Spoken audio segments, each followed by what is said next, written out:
Baru-baru ini BenQ Zowie meresmikan gaming monitor terbarunya di Indonesia. Buat yang belum tahu, Zowie sebenarnya udah sering digunakan oleh atlet-atlet e-sport di luar sana, mulai dari peripheral seperti keyboard, mouse, bahkan monitornya. Pada monitor terbarunya ini, BenQ Zowie nampaknya akan mulai memfokuskan pasar mereka ke kancah e-sport. Karena dua monitor yang baru dirilis ini, yaitu XL2540 dan XL2735, memiliki desain dan fitur yang sangat mendukung untuk e-sport. Mulai dari XL2540, monitor ini adalah monitor pertama dari BenQ Zowie yang memiliki refresh rate natif 240Hz, yang memungkinkan kita untuk mendapatkan gambar yang jauh lebih smooth daripada 144Hz, apalagi 60Hz. BenQ masih melihat pasar bahwa pengguna resolusi Full HD pada resolusi e-sport adalah setup yang masih paling banyak digunakan hingga sekarang. 240Hz untuk 240 fps menurut gua, selain produksi yang masih sulit, kemampuan GPU atau sistem untuk mengejar frame rate sebesar itu pada resolusi 1440p ataupun 4K masih sangat berat. Jadi gua rasa BenQ cukup tepat membuat monitor ini untuk keperluan e-sport atau gaming yang kompetitif. Ditambah lagi respon time yang udah 1 milisecond. Pada game FPS biasanya monitor ini amat sangat dicari karena menurut para pro player CSGO, mereka bisa merasakan perbedaan yang cukup signifikan dalam pengalaman bermainnya. Monitor ini juga dilengkapi dengan shield pada bagian samping yang menurut BenQ untuk meminimalisir paparan sinar yang memantul ke monitor. Cukup berguna juga sih buat pertandingan di atas panggung yang kadang ada lighting di mana-mana. Nah, selanjutnya XL2735. Monitor ini juga sebenarnya diarahkan untuk scene e-sport seperti CSGO melalui fitur eksklusifnya yang bernama DieEck. DieEck adalah Dynamic Accuracy, di mana fitur ini dipatenkan oleh BenQ Zowie yang berfungsi untuk menghilangkan blur effect saat pergerakan cepat terjadi. Bedanya, monitor ini diberikan refresh rate 144Hz, akan tetapi memiliki resolusi 1440p.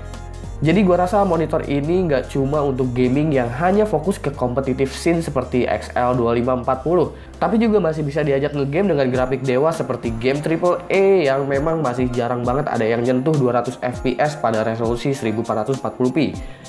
Kedua desain monitor sebenarnya hampir sama persis, respon time 1 milisecond, ada shield di bagian samping juga, serta pengaturan monitor yang bisa di-adjust melalui controller seperti ini. Perbedaannya hanya pada refresh rate, resolusi, DieEck, dan untuk XL2735 nggak ada flicker free karena kalau dilihat dari mata telanjang, flicker benar-benar nggak kelihatan kecuali terekam oleh kamera. Hal ini disebabkan karena XL2735 memang mementingkan DieEck untuk gaming, bukan buat diajak narsis foto-foto tiap hari.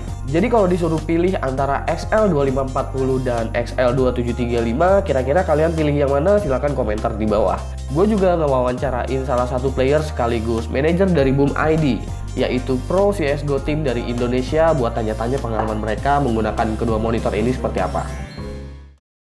Sekarang gue udah sama salah satu tim manajer dari tim CSGO Indonesia, yaitu Boom ID. Karena player CSGO ini pastinya lebih bisa merasakan monitor dengan refresh rate yang tinggi dan juga fitur-fitur monitor lainnya. Jadi gue mau tanya ke Ari, sebenarnya gimana sih rasanya pakai monitor 240Hz?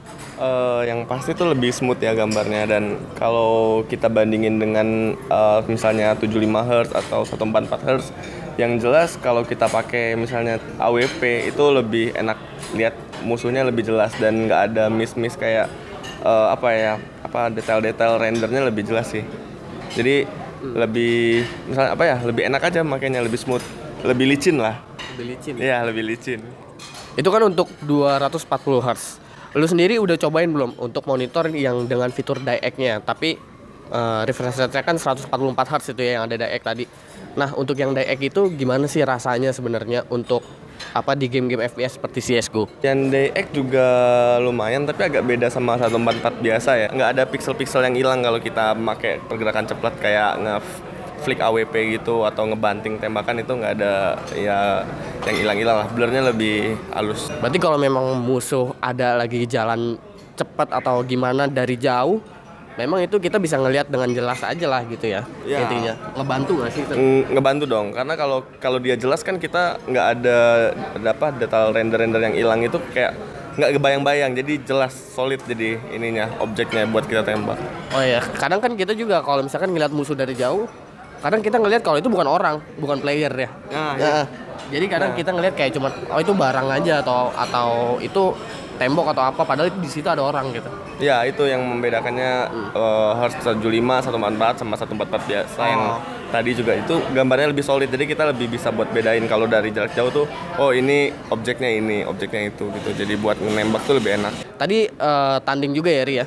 Ya. Tanding sama siapa tuh? Sama tim Mercenaries. ya? Berarti yang tanding ini adalah dua tim yang namanya memang lagi cukup happening lah di Indonesia, karena Boom sendiri kemarin baru mengalahkan tim NXL yang disinyalir NXL adalah udah topnya tim Indonesia dari tahun ke tahun, dan semoga untuk Boom ID juga bisa meraih prestasi sebaik NXL, Reka dan yang lainnya juga. Sip, thank you Ari. Thank you Suki. Oke, segitu aja Gaptek Vlog kali ini. Jangan lupa like, share, dan subscribe jika video ini bermanfaat buat kalian semua. Follow sosial media gue, itu ada di description box. Instagramnya Boom ID juga gue taruh di description box. Gue Suki, dan seperti biasa sampai jumpa di lain kesempatan. Sampai jumpa.